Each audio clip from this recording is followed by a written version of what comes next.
10절에서 13절까지의 말씀입니다. 빌립보서 4장 10절에서 13절까지의 말씀 교독하도록 하겠습니다. 10절 제가 먼저 읽겠습니다. 내가 주 안에서 크게 기뻐함은 너희가 나를 생각하던 것이 이제 다시 싹이 남이니 너희가 또한 이를 위하여 생각은 하였으나 기회가 없었느니라.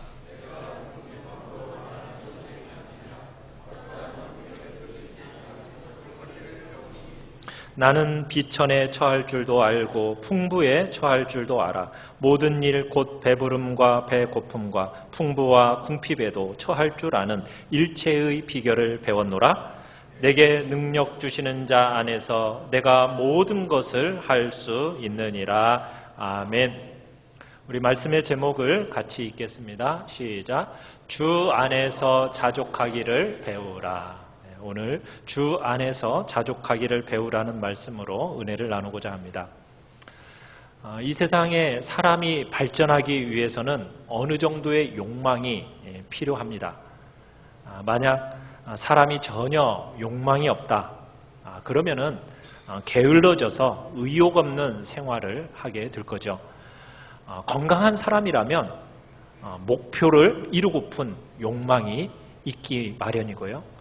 그래서 그 욕망을 노력해서 좋은 결과를 우리가 얻게 됩니다. 그런데 문제가 있습니다. 문제는 이 인간의 욕망이라는 것이 끝이 없다라는 게 문제가 있습니다. 이 욕망, 인간의 욕망이 끝이 없어서 성공하면 성공할수록 더 큰 것을 바라게 된다는 겁니다. 그 바람이 나중에는 심지어는 터무니없는 욕망을 가지게 되고 그로 인하여 지나친 결과, 지나친 욕심을 부려서 멸망에 이르게 된다는 것입니다. 한때 무소유라는 책이 세간의 눈길을 끌었던 적이 있습니다. 사람들은 끊임없이 뭔가를 욕망하지만 이 욕망의 굴레에서 벗어나고픈 그런 마음이 늘 있기 때문에 이 무소유라는 이 제목을 보면서 신선한 도전을 받았던 거죠. 그러나 이 무소유의 전형적인 모델이 되신 분은 예수님이십니다. 예수님의 생애를 한번 우리가 살펴보면 예수님은 철저하게 아무 욕심이 없이 사셨던 분이세요. 학벌이 있으셨나요? 학벌도 없으셨죠. 집이 있으셨나요? 집도 없으셨습니다. 주머니에 돈은 넉넉히 가지고 다니셨나요? 그런 돈도 없었습니다. 예수님께서 말씀하실 때 가난하게 사셨던 자신의 생애를 엿볼 수 있는 말씀 중에 한 구절이 이런 거죠. 새는 둥지가 있고 여우도 굴이 있건만 인자는 머리 둘 곳이 없도다. 그러니까 예수님은 철저하게 아무것도 움켜쥐지 않고 사셨던 인생이었던 겁니다. 전적으로 하나님의 축복을 소유하셨기 때문에 그는 손에 쥐고 살려는 그 욕망이 없었던 거죠. 그러기에 이 세상에 있는 것에 욕심을 부리지 않으셨고 하나님의 그 축복으로 충분히 만족하셨던 분이 예수님이십니다. 우리는 두 가지 종류의 무소유가 있는 것을 알게 됩니다. 첫째는 이 세상에서 가질 만큼 막 가져보고 추구하다가 결국에는 참된 만족을 느끼지 못해서 소유를 버리는 그런 무소유자가 있습니다. 또 하나는 세상의 부귀영화, 그것과는 비교할 수 없는 가치 있는 것을 소유했기에 그 소유에 대해서 집착하지 않는 무소유자가 있습니다. 우리 그리스도인들은 어떤 소유자인가요? 우리는 이 세상의 소유가 싫기 때문이 아니라 그것보다도 더 귀하고 가치 있는 것을 우리는 소유한 자들입니다. 믿으십니까? 사랑하는 성도 여러분, 그러기에 우리는 세상에 대한 욕망을 절제할 수 있어야 되는 겁니다. 세상의 욕망, 이건 정말 중독성이 너무 심합니다. 그래서 우리가 이 세상에 있는 것을 가지면서도 우리가 영혼을 더럽히지 않으려면 더 좋은 것을 찾아야 되고 그 더 좋고 가치 있는 것을 내가 소유했다라는 그런 확신이 우리 안에서는 있어야 됩니다. 우리 안에 그런 축복이 있기를 간절히 축원합니다. 사랑하는 성도 여러분, 성경 전체에서 재정, 돈과 관련된 주제를 다룰 때 성도들에게 주는 가장 중요한 교훈이 무엇인지 아십니까? 오늘 본문에 나오는 것처럼 자족입니다. 자족. 성경은 우리에게 자족하라고 말을 해요. 자족해라. 그런데 우리가 사는 이 사회, 자본주의 사회는 어떻습니까? 자족이라는 거, 이게 미덕으로 여겨지나요? 미덕으로 여겨지지 않는 사회가 이 자본주의 사회입니다. 자본주의 사회는 우리로 하여금 더 많은 것을 가져야 한다고 자꾸 우리로 하여금 자극을 주는 사회가 이 자본주의 사회예요. 더 많아야 행복하고, 더 많아야 많은 일을 할 수 있고, 더 많이 벌어야 부자가 되어서 성공한 사람이다라는 그런 인정을 받도록 만드는 사회가 이 자본주의 사회인 겁니다.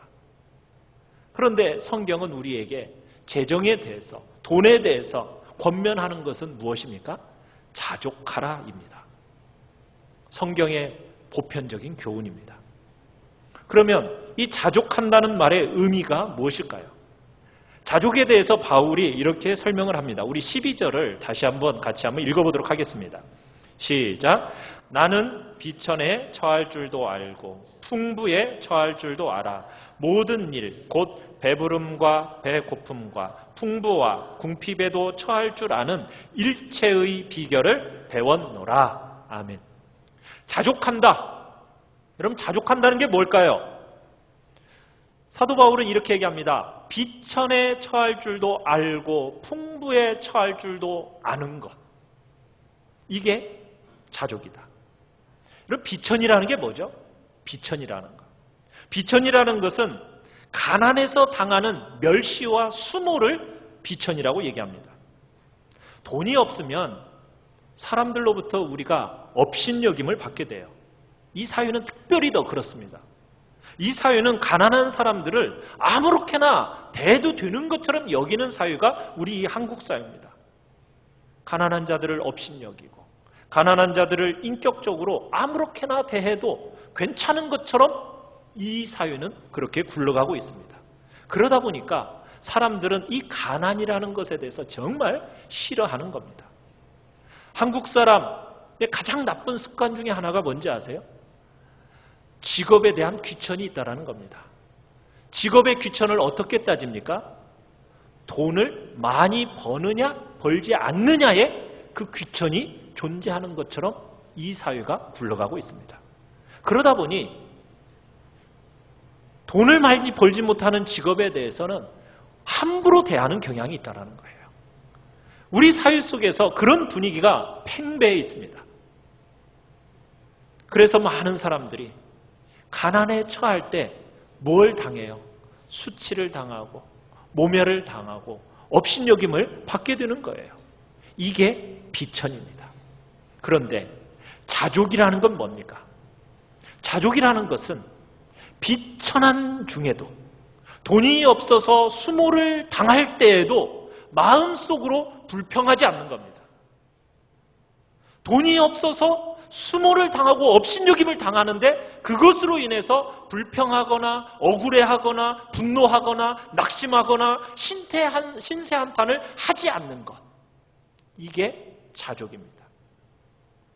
대신 이 가난이라는 것도 하나님이 주신 것으로 여기고 이 가난이 가져오는 수치와 모멸, 이것을 잘 견뎌내는 것, 이것이 자족의 첫 번째 모습임을 우리에게 보여주고 있습니다. 자족의 두 번째 모습은 풍부에 처할 줄 아는 겁니다. 우리가 살아가는 이 사회에서 돈을 많이 번 사람들, 그 사람들이 생각하는 게 뭡니까?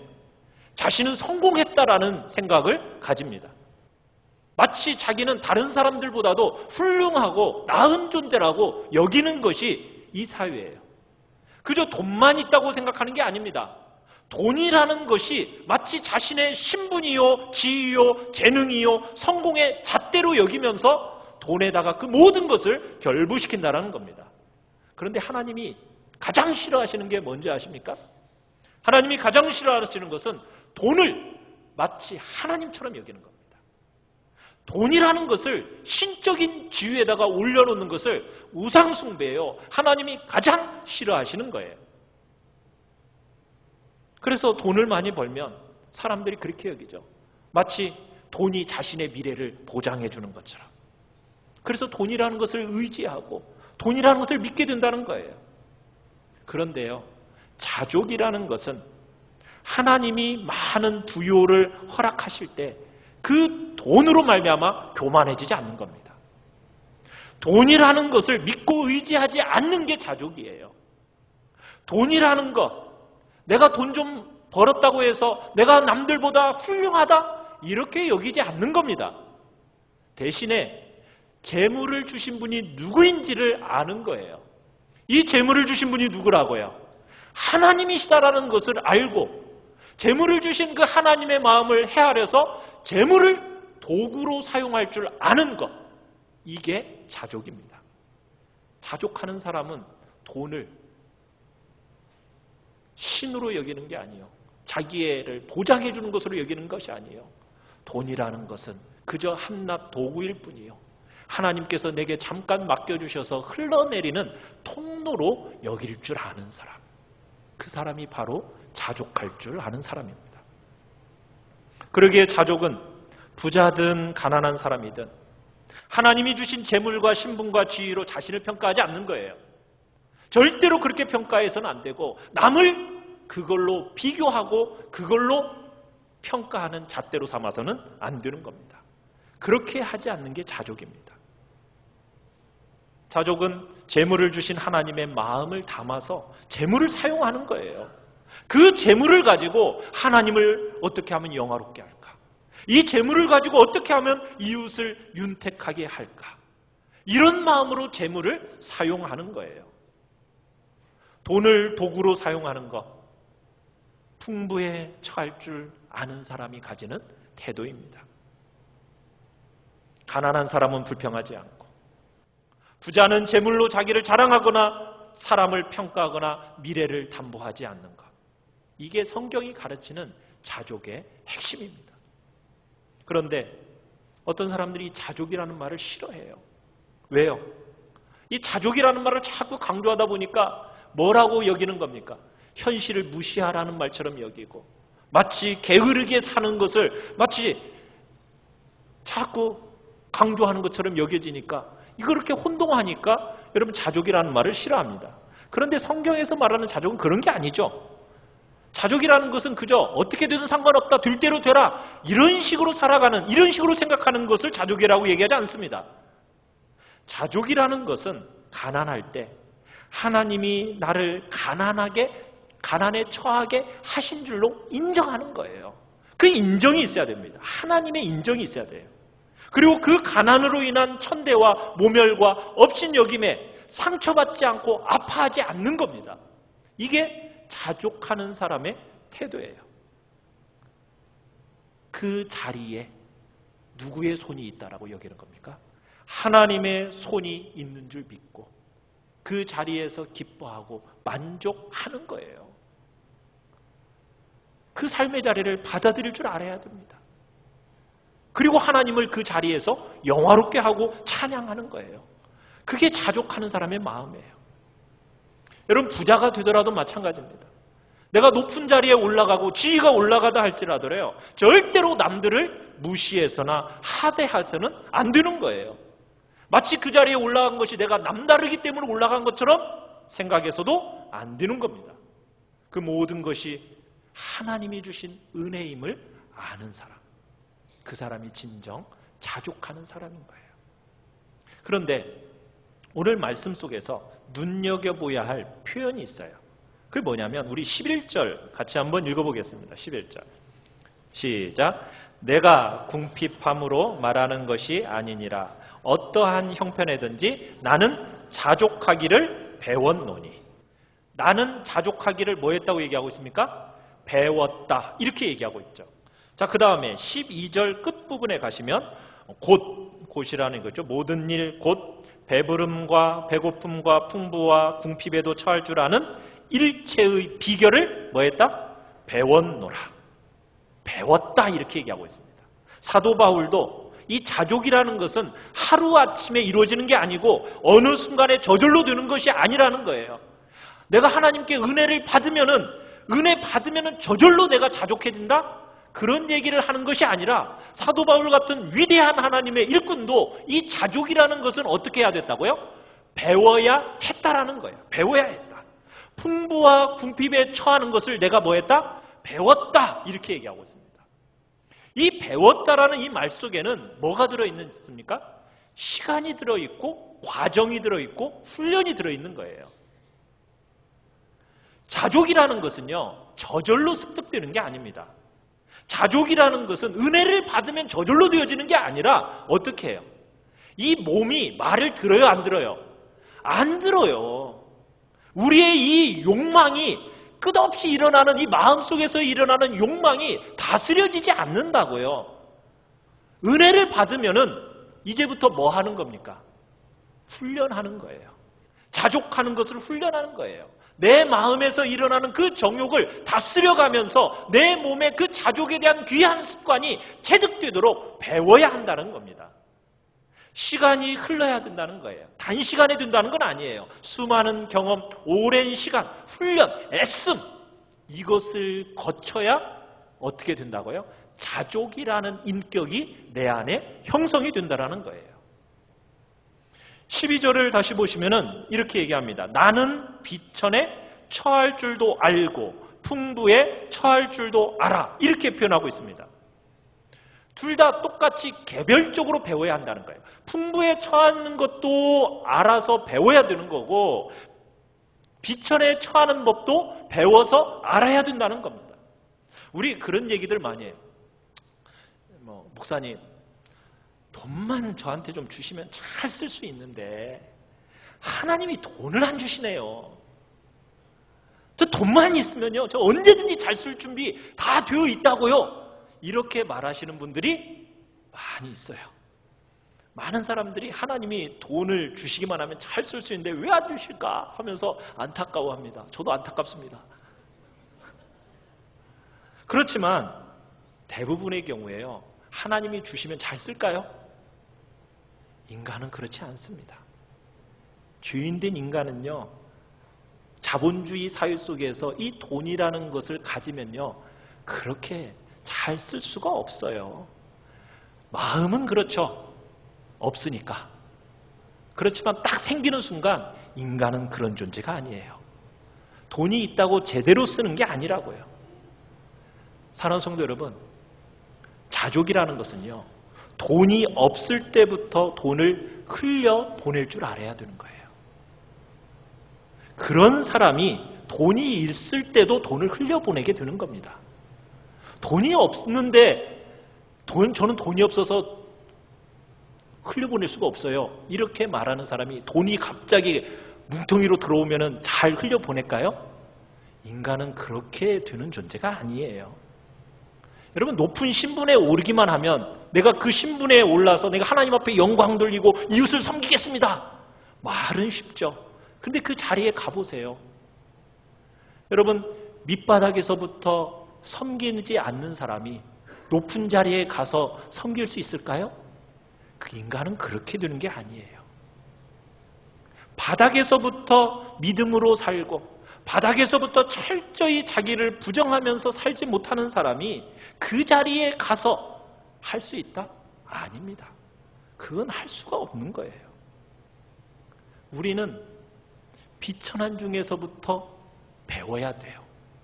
그래야 풍부함 중에서 넉넉히 섬겨나갈 수 있는 겁니다. 그래서 참 어려운 거예요. 풍부함, 부요함 가운데 자족할 수 있다는 것처럼 어려운 것이 없습니다. 가난할 때는 없으니까 그런다 하지만 있으면요, 그게 인간은 그렇게 쉽지가 않은 거예요. 동시에 비천에 처하는 것 배워야 합니다. 하나님은 때로 우리를 가난에 처하게 하십니다. 사업에 실패해서 모든 것을 잃게도 하십니다. 실패에 처해서 사람들에게 손가락질 당하게도 하십니다. 모욕도 당하고 멸시도 당하게도 하세요. 그러면 하나님이 왜 이렇게 우리를 가장 낮은 자리, 가장 끄트머리 자리, 그 자리에 왜 두실 때가 있을까요? 왜냐하면 우리가 배우지 않으면 절대로 습득할 수 없기 때문입니다. 가장 낮은 자리에 가야만이 배울 수 있기 때문에 하나님이 때로는 가장 낮은 자리까지 낮추시는 거예요. 우리가요, 머리로는 아는 것 같지만요, 가슴이 같이 가지 않아요. 머리로는 돼요. 그런데요, 가슴으로는 안 돼요.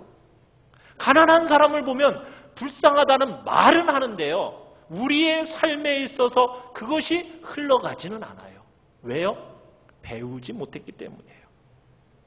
아픔을 어떤 형태로든지 불쌍하다고 말만 하지 보듬어 줄 수 있는, 그것을 작은 형태로든지 흘러내릴 수 있는 그런 모습이 우리 안에서는 만들어지지 않더라는 거예요. 그래서 하나님께서는 때로 우리로 하여금 이 땅에서 낮은 자리, 실패의 자리, 연약한 자리에 처하게 하시는 거예요.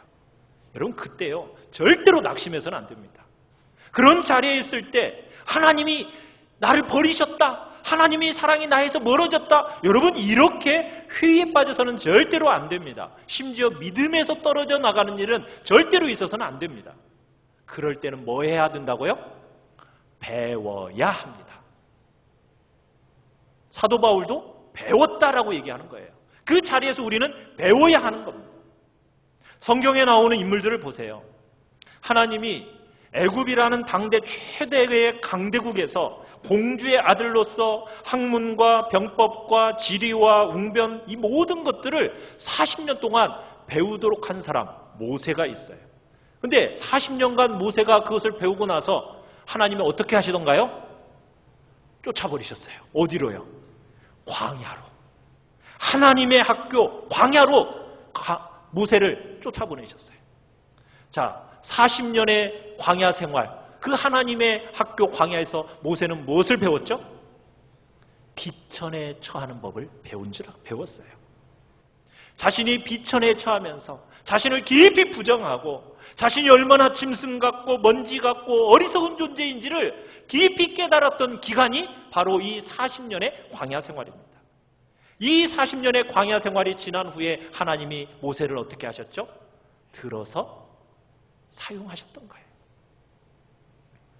하나님의 좋은 일꾼은요, 소위 좋은 학교, 좋은 데로 유학 가서 좋은 직장에 일하면 여러분 좋은 하나님의 일꾼이 될까요? 그렇지 않아요. 하나님의 일꾼은요, 바닥이 무엇인지를 아는 사람이에요. 바닥이 무엇인지를 아는 사람. 비천에 처해서 어떻게 보면 사람들로부터 모욕도 당하고 멸시도 당하고 수모도 당해서 그것이 무엇인지를 아는 사람, 이런 사람이 하나님의 사람이 되는 거예요. 바닥에 처할 때 억울해하거나 막 갑줄로 내가, 그래 조금만 내가 잘만 돼봐라, 내가 갑줄로 갚아주겠다. 여러분, 또 남들의 작은 쓴소리 한마디 못 듣는 거, 여러분 이러면요 하나님의 진정한 일꾼이 될 수 없습니다. 다윗을 보세요. 다윗이 어린 나이에서부터 하나님 앞에서 신실하게 살았어요. 그러다가 한순간에 영웅이 됐죠. 물맷돌 하나 던져가지고 골리앗을 쓰러뜨리면서, 그러면서 위대한 영웅으로 등극을 하게 됩니다. 그런데 하나님의 탁월한 일꾼으로서 왕으로 하나님이 기름도 부어주셨어요.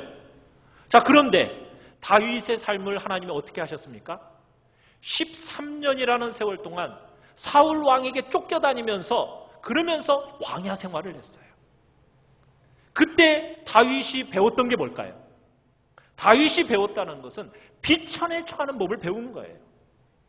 그래서 다윗은 가난한 사람, 억울한 사람, 쫓겨난 사람, 수모당하는 사람, 멸시와 모욕을 당하는 사람, 그 사람의 마음이 어떤지를 그 광야 학교에서 배운 거예요.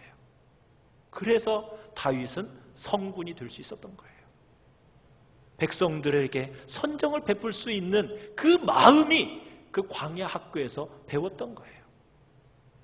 다윗은 그래서 가슴 중심에서부터 정말 사람들의 아픔을 알고 그들의 아픔을 만져줄 수 있고 위로할 수 있고 살릴 수 있는 사람이 된 겁니다. 사랑하는 성도 여러분, 혹시 여러분들이 비천에 처해 계십니까? 배우시길 바랍니다. 그 자리에서 정말 하나님께서 나를 어떻게 만들어 가시는지 여러분 그 자리에서 처할 줄 아는 법을 배우시길 바랍니다. 바닥을 몰라서는 안 돼요. 가장 밑바닥까지 가본 적이 있으십니까?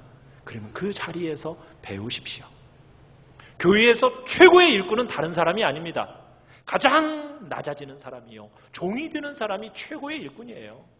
할 수만 있으면 자신의 생명을 버려서라도 남들을 살리겠다라는 그 복된 마음을 가진 사람이 하나님의 좋은 일꾼입니다. 그런 사람이 교회가 생각하는 최고의 일꾼이고 하나님께서 그런 사람을 쓰시는 겁니다. 남들이 알아주니까 자기를 낮추는 것, 이건 겸손이 아니에요. 그건 외식이죠. 우리는 그런 식으로 하나님을 믿는 백성이 아닙니다.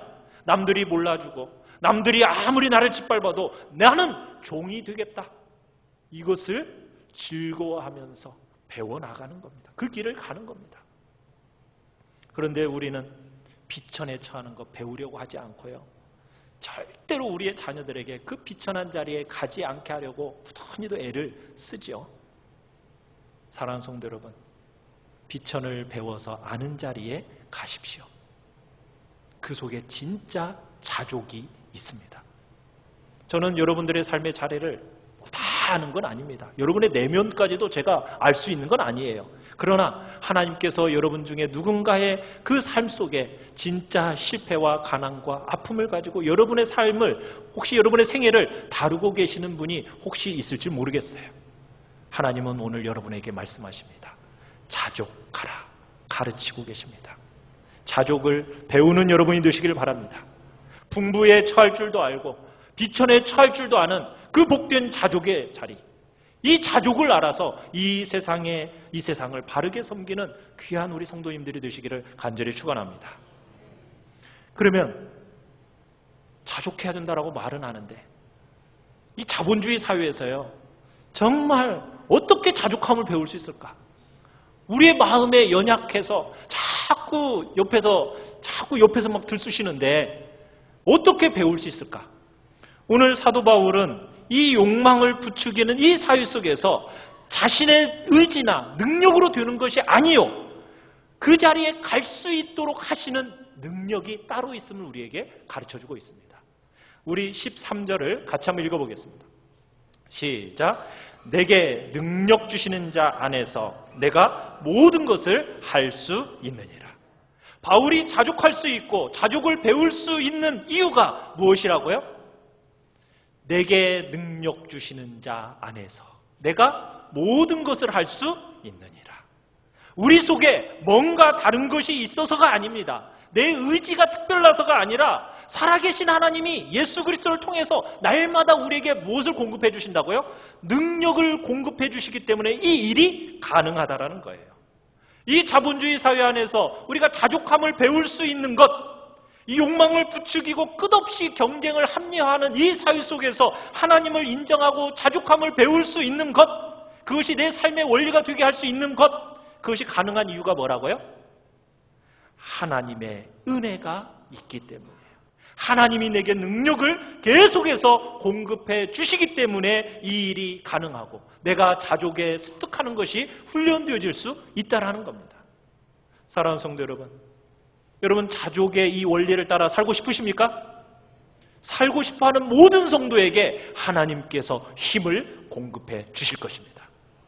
하나님이 우리와 함께 일하시며 우리로 하여금 이 삶에서 복된 진리를 체득하게 하실 것입니다.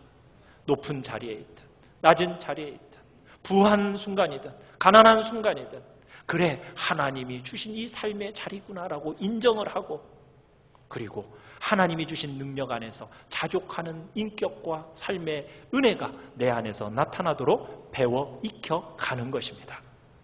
사랑하는 성도 여러분, 자본주의가 만들어내는 신화 속에 여러분 빠지지 마시길 바랍니다. 중심을 바르게 잡으십시다. 하나님께서 말씀하신 대로 이 치열한 경쟁 사회 안에서 자족할 줄 아는 그 복된 인격과 마음을 내 안에 만들어낼 수 있게 해달라고, 그 능력을 주님 내게 주셨으니 주님의 능력 안에서 내가 자족하는 법을 배워나가겠다고 이 시간 결단하시고 정말 하나님께서 주신 이 마음으로 이제 많은 사람들을 치료하고 회복해야 하는, 그리고 이 세상에 정말 살아계신 하나님의 복된 은혜를 흘러내리는 통로로서 우리 귀한 성도님들이 쓰임받기를 간절히 축원합니다. 우리 시간 같이 찬양합니다.